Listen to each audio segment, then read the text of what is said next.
So hello, my name is Ashley Wagner. I am a three-time U.S. national champion, a world silver medalist, and a bronze medalist in the team event at the Olympics.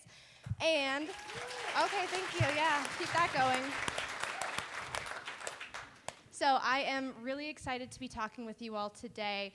We want this to be just kind of a conversation on excellence in sport, and these two athletes here I admire so much for what they have done with their careers. They have completely transformed themselves into, don't laugh at me, I'm so nervous. I made eye contact with Karen, who I haven't seen in forever. Hey, so. Karen. Okay, we're focusing up here. They deserve our full attention. So I'm going to introduce Mirai, who is the first U.S. lady to land a triple axel at the Olympics. Amazing. She is a U.S. champ, and she is also a bronze medalist in the team event at the Olympics. So you go, girl. Thank you. And we have Vincent, who is the current world bronze medalist. Can I get a yeah? There we go. He is also a four continents bronze medalist and the first athlete to land a quad lutz at the Olympics. So these two are absolutely amazing.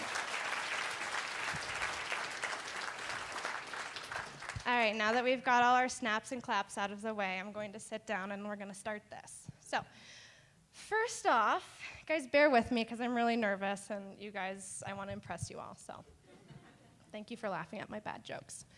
Okay, so Mirai, the two words that I think of that really best describe you would be your tenacity and your perseverance. And so I want to know, after the heartbreak of 2014, you faced injury and you had some success in the following seasons, but it wasn't quite what you wanted. So I watched you become a completely different athlete in maybe the season leading up and 2018 season, and I just want to know what changed for you. How did you kind of change your career around and take that momentum back and push you through onto that Olympic team? Well, answer all of those questions, please. I think that the number one thing that I heard was I was terrible, but I was trying to figure it out, and change doesn't happen immediately. And I remember telling Tom, actually, I said, I don't know. One day I did not skate well, and I had been training really well, so he looked at me and said, "What happened?" And I said to him, I don't think I really know how to compete anymore.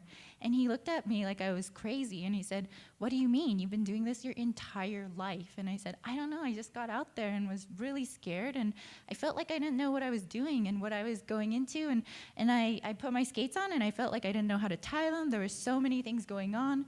And he said, "Oh my God, okay, stop. We'll start figuring it out." And it didn't happen immediately, but we worked on things step by step.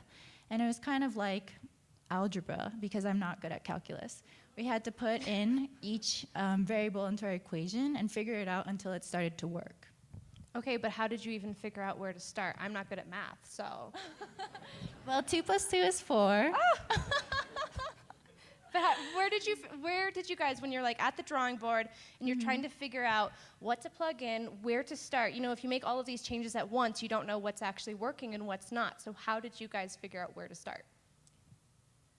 Well, I don't know. I do know that I really put my trust into Tom. I'm a huge advocate of education, and Tom would come in every day with his agenda, with all his goals written down. And he'd be like, "You have to do 2 short programs today." And even if I wasn't feeling it, I'd be like, "Ooh, I have to do it because it's part of the syllabus." And so I think that becoming responsible for my actions, because I knew what was going on and what was coming up, really helped me, because I knew that I had a coach who had put in the effort to create a plan that I could believe in, and because I could see the steps to get to the result I wanted, I was more inclined. It wasn't like he was like, "I'm having a bad day, you're doing 3 long programs." It wasn't like that. So I was more inclined to be like, "You know what, I'm feeling not great today, but I'm gonna go for it." It was calculated, and you felt like every step had a reason for being there, and you could trust in the process entirely? Yes. Okay, amazing. Well then, moving on to you, Vincent. I have become so much more familiar with your career, especially after this season, watching you, commentating on your events, and I feel like I relate to you in such a big way because one of the things I struggled with throughout my career was putting together 2 programs when I really needed to. And the Olympics, you were 12th, and you bounced back with the skate of your life to end up 6th at the Olympics. And then I feel like watching you this season, you kind of almost got it, and then it just wasn't quite there. But then at Worlds this year, you delivered 2 programs when you had to under pressure. How do you think you helped yourself get to a point where you could put 2 programs together under pressure? I think it comes with taking it one step at a time. After training programs every day in practice, after training them well, you start to know how capable you are. At the beginning of the season, it's harder to have that confidence because you haven't been training the programs as long. They're not as well developed. You're not as familiar with them, so it's harder to remember the muscle memory of good programs in competition earlier in the season. But towards the end of the season, I had done many clean programs. I was confident in my capabilities. And so like before the short, I was focused solely on the short, repeating the processes I normally do to help me do a clean program in practice. And then after the short is over, compartmentalize in my mind, okay, I have to do this tomorrow and not get ahead of myself. I have a tendency to do that, but over the years, not that I've had that many years in international competition yet, but over time you kind of learn how to separate your tasks and do your job. So towards the end of the season, I managed to focus on my exact task, what I had to do, and like going into every element, list my keywords and my thoughts, and feel the minute adjustments in my body to execute every single jump, every single spin, every element. Yeah, so you just took it one step at a time and kind of compartmentalized. Yep. Okay, that's awesome. Well then, moving on from that, I am really curious about your everyday training because you're doing this very technically demanding program, both programs. You're really pushing the envelope. And then beyond that, you also are really working on that second mark and increasing your personality and your connecting steps and all of these little tiny details that take a lot of energy and effort. And I feel like in this day and age when you are a senior man, it's all about the quads, and everyone's doing quads now, but what's setting men apart are the men who go out there and make you feel something and can skate as well as deliver the quads. So in your everyday training, how do you prepare yourself for a demanding free skate without burning yourself out and paying attention to the small details as well? That's a pretty complicated question. So I think with regards to the second mark, my improvement in that aspect is a big reflection upon my own desires to not just be known as that one kid who does quads, but rather as someone who actually has potential to move beyond just doing quads in the future. And so, especially in the second half of the season, I made a big push in my everyday training to put more effort into training the stuff outside of the jumps. And I think for people who want to make that sort of step, it has to come from themselves, not from somebody pushing them from the outside. I think true good skating, emotional skating, the programs that make you feel something, it all comes from somewhere deep inside. Your experiences with skating, the years and sacrifices, the years you put into it, the sacrifices you've made, that all comes out in the best performances. And so I believe being willing to put in the hard work and undergo the challenges that bring out the best results. That's what, putting that into everyday training and, being willing to like go in and work your butt off for the greater good. Right, you know what you're up against, and you know what you Yeah. have to do to get the job Yeah, done. always having that, the light at the end of the tunnel in your mind, and constantly striving for something better every day. That's what allowed me to make the improvements I have, and not just like getting comfortable with my skating and settling into a comfortable rhythm every day. Because, I mean, not just in skating, but in general, like life isn't really about being comfortable all the time. It's you have to, push beyond your limits and what you know at the moment. And so I really did that with my skating towards the end of the season. Amazing. Okay, well, Mirai, I want to talk to you about the triple axel. I think that in lady skating, we're all doing the exact same jumps, so it's really hard to set yourself apart from the field, and that triple axel gave you a huge advantage over all the other ladies. So first of all, what made that even become something that was on your radar? Well, when I was really young, I grew up watching Mao Sada. I think that for me in particular, Mao Sada was a strong role model for me because I related to her because she was Japanese American. And so even when I was 13 years old, I was falling on my face on half cheated triple axels and saying I was practicing my triple axel I just really wanted to go for things even if I wasn't capable of them. It was just fun to try new things. And I was of the era where I was growing up amongst Caroline Zhang and Ellie Karamura. And we would all, there was only one ice rink that was open on Sundays, and we would all flock to that rink. And on Sundays, we would also all practice our spins. And it was always so fun to compete against each other as a group and come up with new spins. And that's where spins like the Pearl came to life. And so I think that little girl in me always wanted to push herself. And so as I grew older, it kind of went to the wayside because I was working on other things like my emotions, and I didn't really have time to set aside for learning new jumps. And I also grew up where we didn't have the pole harness. We only had the ghetto straight line harness. And so Which is terrifying to jump on. For anyone who hasn't done any jumps on that, it's so scary. Yeah, we only had that blue line to get our jump done, and I wasn't gonna do I actually did try triple axels. They weren't good though, and it doesn't feel good when you're trying to do a straight line jump with an actual jump that should be on a circle.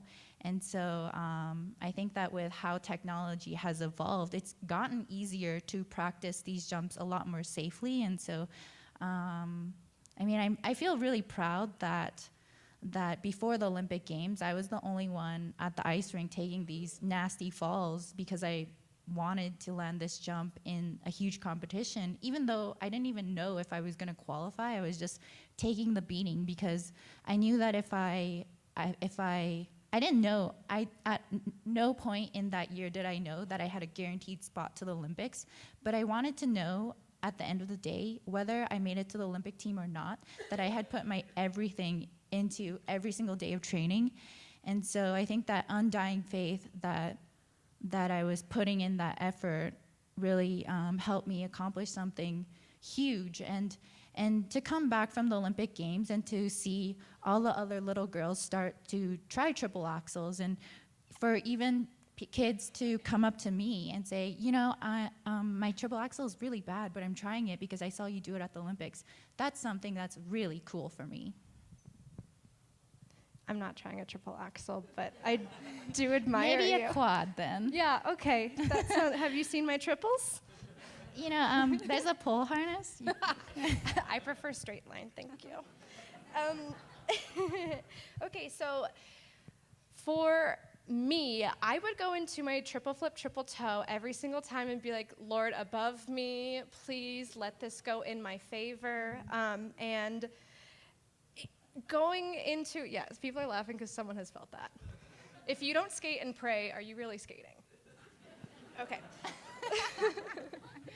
Touche. But, yeah, you competed it throughout the 2018 season, but how did you? I mean, it's the team event. There is so much pressure that is on your shoulders, and you are going for this jump that,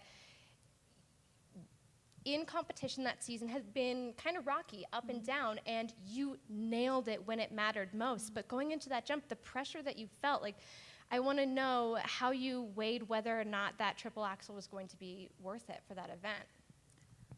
Well, I think that going into the triple axel at the Olympic Games, I couldn't figure out whether.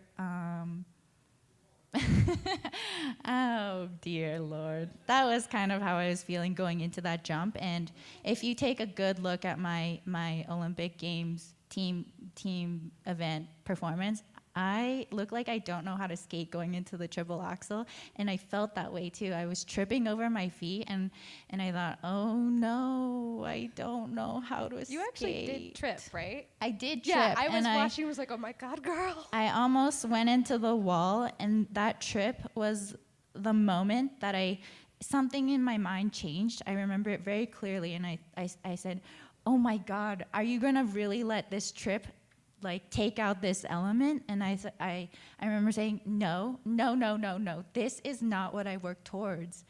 And then going into that triple axel, that's all I remember. Sorry, Vincent.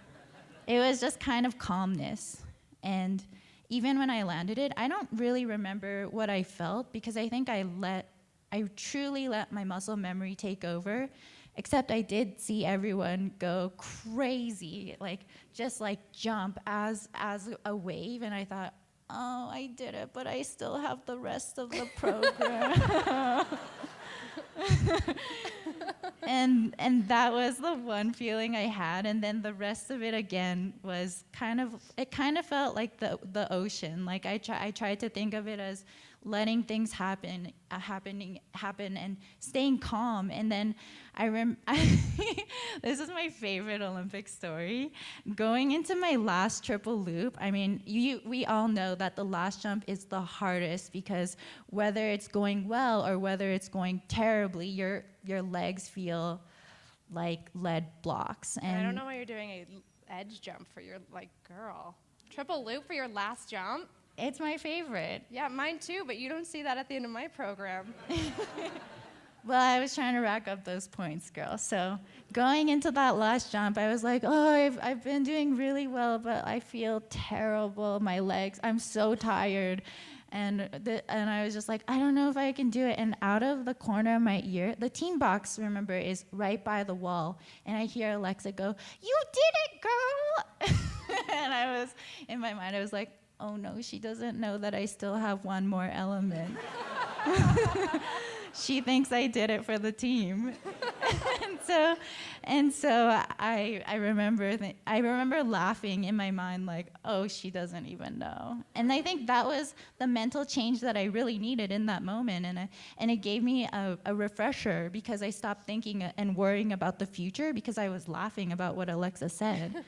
And then I nailed that last jump, and it was just so rewarding in that moment, as I think we all saw. And sometimes I look back and I'm like, it feels good to have been able to accomplish that. And Alexa came up to me later and said, did you hear me? And I said, yeah, I heard you. Well, that's genuinely my favorite, like, Mirai moment in history. If I had to pick one, that program was it for me. I loved it. Thank you. Yeah, you're welcome. I mean it. I do. Mine too. All right. Wonder why. Vincent, let's get back to you. So you made Olympic history, landing the first quadlets. First of all, were you aware that that was the position, like that was the opportunity that you had going into it? I mean, I knew if I landed it, I would be the first. I didn't really think that much about it, though, because, like, I mean, if I focus just solely on that one element, then it's going to detract from the rest of the program. So, I mean, I just, like I said earlier, I just let the muscle memory carry me through and focused on my job. And then afterwards, I thought, hey, that was actually the first time anyone's ever done a quadlets in Olympic history. That's pretty cool, you know. That's the most Vincent statement I've ever heard in my life. But as I said to you earlier, it also had to do with my starting order. I'm not going to let you do that, Vincent. Not I already here. did. I've taken control of the situation. It's so humble. Yeah, he is. He's very humble. But now, I'm going to bring you down a couple notches. So, I will proudly say, I suffered from under rotations my entire career. And I really admire you because I feel like under rotations are one of those things where it depends on the camera angle, it depends on the technical panel, it depends on like what the jumping gods say is going to be that day. And I feel that a lot of the times you have really suffered from some unjust calls, and that becomes a huge mental hurdle. Going into competition knowing they're going to be scrutinizing all of my jumps, they're looking for mistakes. I struggled with that throughout my entire career because I always kind of went in just thinking, oh my God, I have to be so perfect in order for them to reward me. How did you kind of push through that in your training every single day? What did you go home and do to help yourself make those jumps as clean as possible? Well, I mean, often if you keep something in your mind and you really want to get better at it and improve it, often if you just keep doing that one thing, whether you're trying to improve it or not, subconsciously, it just, something starts to make it get better. I mean, I thought my jumps at the Olympics were pretty good, but I look at my Olympics performances and I look at my performances from, say, Worlds or World Team Trophy this past season, and like I can see a night and day difference between the landings and my jumps. And also, I completely agree with what you said about like, with the jumping gods and like everything. Like, Welcome to my religion. Under rotations are so subjective. It doesn't just create a mental hurdle for yourself. It also creates a mental hurdle for other people and like judges and people who watch your skating from competition to competition. And now, like you said, they're scrutinizing your every single landing, looking for an excuse to give you something. And I didn't let that bring me down. What I did was, I thought, okay, they want to give me under rotations. I have to prove to them that it's not under rotated. It made me train harder every day, made me want to improve my jumps even more. And guess what? I did. And it was like, the biggest thing wasn't even a technical change. It was just trying harder to not cheat my jumps. And over time, I noticed they just started improving and like putting more effort into the landing and making the minor technical changes became more normal for me. And then once that new higher level became more normal, then I started to try and get even better than that, because I mean sports in general and especially skating is like the learning curve never ends. Once you get to a certain point, you can always be better. Once I land my quad lutz, I can always do cooler things like do a quad lutz with both arms over my head, like at World Team Trophy. So I mean, yeah, you can. When's that gonna happen? so like even if I Oh, I guess that is true. You did that. yeah. You go. So even if I managed to improve my jumps for one day or for one competition, it still wasn't good enough. I still wanted to get better. And like people were still like every single interview, what about your under rotated jumps? What about your under rotated jumps? I can't scroll through social media without seeing something about my cheated jumps. So like that just makes me want to be better. I don't let it bring me down. I use it to fuel my own whatever the fire that drives me to train every day.